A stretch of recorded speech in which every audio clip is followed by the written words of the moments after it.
अच्छा, तो हमारी मोहम्मद इस्माइल साहब से बात हुई, यहाँ पे साइट इंस्पेक्टर हैं आई गेस।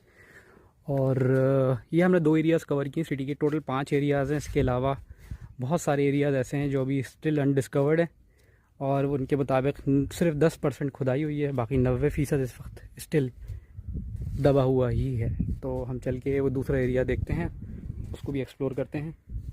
उसके पीछे एक इंडस्ट्रियल एरिया भी है, वो भी देखेंगे अभी। तो यही रास्ता जा रहा है सिटी के दूसरी तरफ। और मोहम्मद इस्माइल साहब के हिसाब से उन्होंने मुझे जो बताई इन्फॉर्मेशन दी वो ये थी कि वो जो दूसरा एरिया आपको सामने नज़र आ रहा है वो सिक्योरिटी का एरिया है। वहाँ पे गार्ड ऑफ ऑनर और इस तरह की तकरीबें होती थी, और जो वहाँ पे टूल्स मिले हैं, जैसे कि मंजनीक में भी गोले इस्तेमाल होते थे, इस तरह के टूल्स मिले हैं, गोले मिले हैं। डिफेंस के हिसाब से और मिलिट्री के हिसाब से सामान मिला है उस एरिया के अंदर। तो अब उस एरिया को जाके फर्दर एक्सप्लोर करते हैं और बाद में फिर म्यूज़ियम का भी चक्कर लगाएंगे, जाके देखेंगे कि कौन सी चीज़ें हैं जो मिलिट्री के पर्पस के लिए यूज़ होती थी यहाँ पे। तो एक पेव्ड वे बना हुआ है ये सिटी की तरफ से इस तरफ को।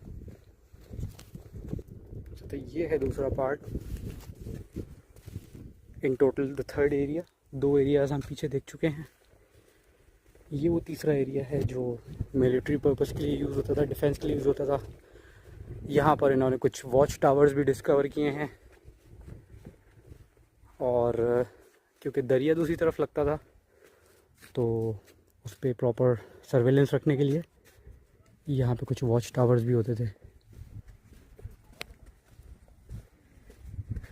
कई कुएं मिले हैं यहाँ पे पानी के लिए, जिनमें से एक इस एरिया में भी है। ओवल शेप्ड कुएं के बारे में जैसे मेरी मोहम्मद यूसुफ साहब से बात हो रही थी तो उन्होंने बताया कि उसका शेप ओवल इसलिए रखा गया है कि अगर वो राउंड होता तो वो स्ट्रीट को नैरो कर देता। तो स्ट्रीट को वाइड रखने के लिए उन्होंने उसको ओवल शेप में बनाया, ताकि ड्रेनेज का पानी भी उसमें मिक्स ना हो सके और लोगों को साफ़ पानी भी मुयस्सर हो। ये एक और बड़ा कुआं है यहाँ पे।